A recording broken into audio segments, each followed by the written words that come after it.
11 नवंबर 2021 बृहस्पतिवार को मुरादाबाद के संबल रोड स्थित पीर के बाजार में पहुंचे मजलिस इत्तेहादुल मुस्लिमीन के राष्ट्रीय अध्यक्ष असदुद्दीन ओवैसी और सभा को संबोधित किया। इस मौके पर हजारों की तादाद में लोग उनके ख्यालात को सुनने के लिए पहुंचे। असदुद्दीन ओवैसी ने समाजवादी पार्टी, बसपा, कांग्रेस, भाजपा को लेकर कटाक्ष किए। जनसभा से ये प्रतीत हो रहा है कि मुस्लिम वोट का ध्रुवीकरण किया जाएगा। अब मुसलमानों की राजनीति करने वाली पार्टियों को असदुद्दीन की पार्टी AIM से जूझना पड़ सकता है। असदुद्दीन ओवैसी ने संबोधन करते हुए कहा कि मेरा ख्वाब है कि मुस्लिमों की क़यादत करने वाली एक पार्टी उभरना चाहिए। मेरा सपना जब ही पूरा होगा जब मजलिस इत्तेहादुल मुस्लिमीन के हाथ मजबूत किए जाएं।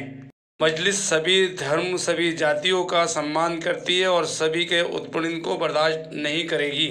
अब आने वाली 2022 के विधानसभा चुनाव में तस्वीर साफ होगी कि किसमें कितना है दम। मुरादाबाद में इतनी तादाद में लोगों के पहुंचने पर और असदुद्दीन का दीदार करने वालों की चाहत को देखते हुए ये माना जा रहा है कि आने वाले दिनों में समाजवादी पार्टी को भी मजबूती से काम करना होगा, तभी जाकर मुकाबले में आगे आएगी। मुरादाबाद जनपद के शहर विधानसभा 28 क्षेत्र के अंतर्गत पीर का बाजार में, जी हाँ, यहाँ पर असदुद्दीन ओवैसी जनता को संबोधित कर रहे हैं। हज़ारों का मजमा उनकी तकरीर सुनने के लिए पहुँचा है और अपने चहीते नेता की झलक पाने के लिए बेकरार नज़र आ रहा है। तहलका न्यूज़ के लिए कौसर अली की एक विशेष रिपोर्ट। नमाज का वक्त हो गया है, नमाज में है, तो नमाज के बाद इंशाअल्लाह सदर मोहतरम जनाब बैरिस्टर असदुद्दीन ओवैसी साहब तशरीफ़ ला रहे हैं। फिर दोबारा से प्रोग्राम स्टार्ट किया जाएगा। जी फ़कीर रशीद साहब, क्या कहना चाहेंगे, क्या कार्यक्रम? बस बैरिस्टर असदुद्दीन ओवैसी साहब कुछ ही देर में, कुछ ही पलों में यहाँ पे तशरीफ़ आने वाले हैं और प्रोग्राम जो है अपनी रात का तौर पर शुरू होकर दोबारा होने वाला है। क्या उम्मीद है कितने लोग यहाँ पे आएंगे पब्लिक? देखिए माशाल्लाह अभी आप हज़ारों तादाद में लोग देख रहे हैं, ये उम्मीद है कि लोग तादाद अभी और बढ़ेगी।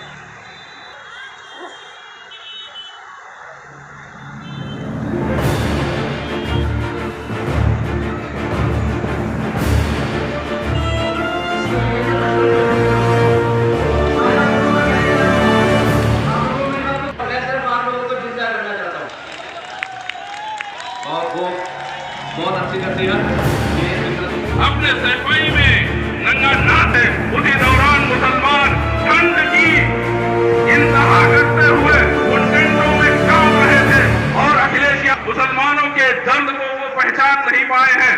अब वक्त आ चुका है करता हूँ और आप माननीय ओवैसी साहब के हाथों को मजबूत करने के लिए आप आए हैं। आप भगाने का काम करेंगे कि नहीं करेंगे?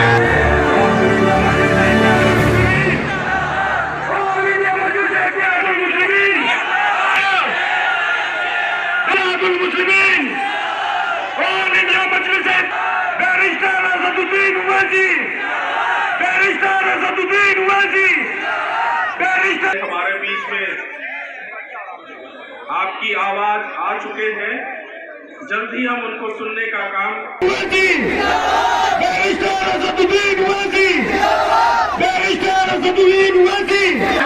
पिछले 70 सालों में आपने कांग्रेस को चुना, आपने बहुजन समाज पार्टी को चुना, उसके बाद आपने 2012 में आपने लाल टोपी वालों को जो है चुनाव चिन्ह, जिसका जिक्र अखिलेश यादव ने भी किया। उन्होंने मौलाना से कहा था कि नहीं, अब हम इस मुल्क का बंटवारा चाहेंगे। उस किताब में मौलाना ने लिखा कि कैसे वो उन्होंने दौड़ दौड़ कर महात्मा गांधी के पास जाकर ये कहा कि भारत के दो टुकड़े नहीं होने चाहिए, मौलाना की दूरंदेश निगाहें वो देख चुकी थी कि पाकिस्तान बनेगा तो मुल्क के हालात किस तरह से बदलेंगे, मगर उस वक्त के तमाम कायदीन ने मौलाना आजाद की दूरंदेशी को नहीं समझा। मुल्क के दो टुकड़े हो गए। मौलाना ने उस किताब में कांग्रेस वर्किंग कमेटी के रेजोल्यूशन की खिलाफ पे तकरीर की थी, मगर आज हमको हमसे पूछा जाता है भारत के मुसलमानों से कि पाकिस्तान बना तो हमारी वजह से बना। मैं चैलेंज करता हूं संघ परिवार के लोगों से, बीजेपी के लोगों से, या फिर ये समाजवादी पार्टी के जो लोग तारीख को नहीं पढ़ते, भारत का अगर बंटवारा हुआ तो मुसलमानों की वजह से नहीं, भारत का बंटवारा हुआ तो जिना की वजह से हुआ। उस वक्त मुसलमानों को वोट डालने का इख्तियार नहीं था, वही मुसलमान वोट डाल सकता था जो सरमायादार था या नवाब था या उसके पास इतनी जमीन थी या उसके पास कोई डिग्री थी। मुसलमानों को मौरद इल्जाम खड़ा करना भारत के दो टुकड़े का ये सरासर झूठ है, ये मुसलमानों पर इल्जाम है और मैं इस इल्जाम को नहीं मानता। भारत के अगर दो टुकड़े हुए तो उसकी जिम्मेदार कांग्रेस पार्टी है, उसके जिम्मेदार वो तमाम उस वक्त के कायदी है, हम जिम्मेदार नहीं है। हमने कभी पाकिस्तान को नहीं माना, अरे हम तो भारत को अपना देश मानते आए हैं और मानते रहेंगे। अरे अगर हमारी वफादारियों पर कोई शक करता है तो प्यारे आ जाओ, हमारे कब्रिस्तान आज भी इस बात के गवाह हैं कि हम सीना तान कर भारत की जमीन में सोए हैं और जब सुबह क़यामत तक सोते रहेंगे और जब हशर का मैदान होगा तो इन्हीं कब्रों से उठकर इंशाअल्लाह ताला हशर के मैदान में जाएंगे। मगर हम पर इल्जाम लगाना ये बिल्कुल गलत और झूठ है, ये सच्चाई से उसका कोई ताल्लुक नहीं है। क्योंकि आजकल सब जिना के बारे में बात कर रहे हैं। कोई जनाब कह गए कि अगर फुला को वजीर आजम जिना को बना दिया जाता तो भारत का विभाजन नहीं होता। अरे आप तारीख को नहीं जानते, आखिर उत्तर प्रदेश के चुनाव में जिना कहां से आगे कर देता है तो वो बेचारे अपनी जबान से तोते की तरह उसको रट कर कह देती है, जिसमें जिक्र आ जाता है उस शख्स का जिसने पाकिस्तान को बनाया और भारत के दो टुकड़े किए।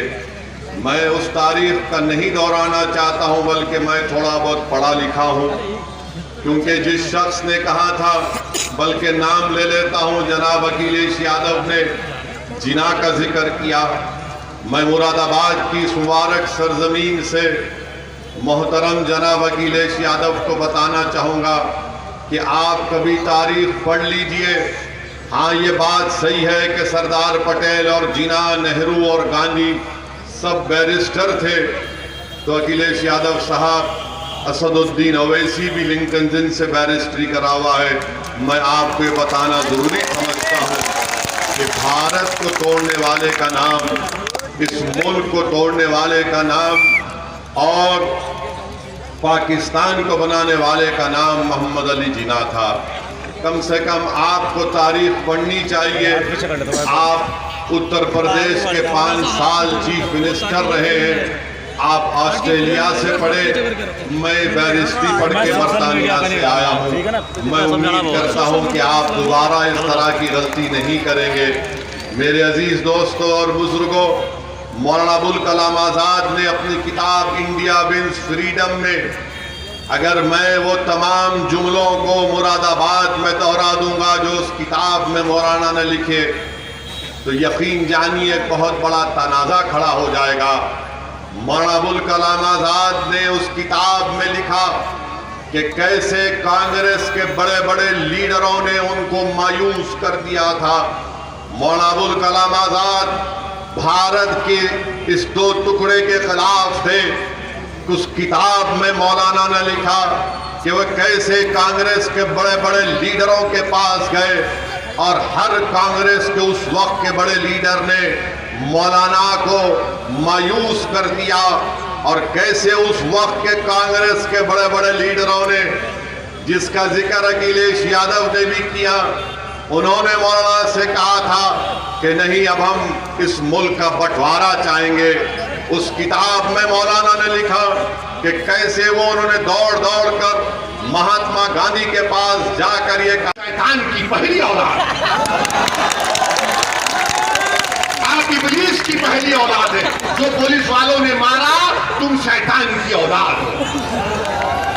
तुम्हारे लुत्फे में फर्क है, तुम्हारे लुत्फे में फर्क है। मैं कह रहा हूं उस बाप को जो अपने बेटे को खो दिया, जिसको तुमने पुलिस स्टेशन में मर्डर किया, तुम उसके अंगूठे के साइन लेकर उस पे लिख देते हो कि ये बेटे के बाप ने ये लिखा है कि वो पुलिस की तहकीकात से मुतमईन है और मेरे बेटे ने खुदकशी करके अपनी जान ली।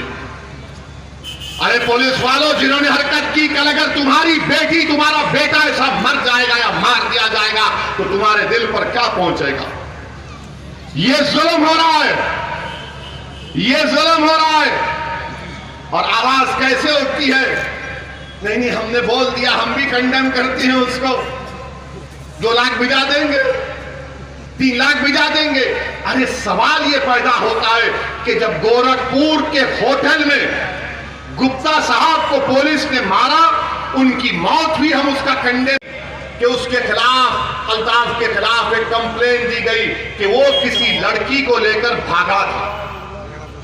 पुलिस लेकर जाती है और बाप कह रहा है कि मैंने जाकर अपने बेटे को पुलिस के हवाले किया। मैंने खुद, एक बाप कह रहा है कि मैंने अपने बेटे को ले जाकर पुलिस के हवाले किया कि कर लो आप तहकीकात। उस बाप ने अपनी जिंदगी की बहुत बड़ी गलती की जो इन जालिम पुलिस वालों पर भरोसा कर दिया। बाप लेकर गया पुलिस स्टेशन तो बाद में मालूम हुआ बाप को कि तुम्हारा बेटा अस्पताल में, दौड़ो भागो। बाप दौड़ता हुआ गया अपने खानदान के साथ तो मालूम हुआ बेटा मर गया। कैसे मरा? तो बोले उसने खुदकशी कर ली पुलिस स्टेशन में। कहां पर की? तो बैतुल खला में। मैं तो गलत कहा, 2.5 फीट की नल की टूटी को उसके गले में जो हुड था उसका धागा निकालकर उस बच्चे ने अपने गले से लगाकर उसको टूटी को बनकर खुदकशी ले ली। वाह कासगंज की पुलिस, तुमको तो बहुत बड़ा इनाम मिलना चाहिए कि 2.5 फीट की टूटी पर पानी की कोई गले का वो धागा निकालकर अपने गले से बांधकर टूटी को लगाता है, तब भी तो उसके पैर जमीन को ही लग रहे हैं, उसके पैर जमीन को लग रहे हैं। कैसे मरता है बच्चा? मालूम हुआ, मैं कह रहा हूं कासगंज की पुलिस ने अल्ताफ को मारा पुलिस स्टेशन में, वो कत्ल किया, वो कातिल है तुम लोग। तुम दुश्मन हो बच्चों के, तुम दुश्मन हो। तुम्हारे पास केस आया, अरे तुम तहकीकात नहीं, तुम तो मर्डर करना जानते हो। बच्चे को ले जाकर मार दिए और तरफे तमाशा देखिए कि उस बच्चे के बाप, आप सोचिए कि आप भी अपने पेट में औलाद है, मुझे भी औलाद।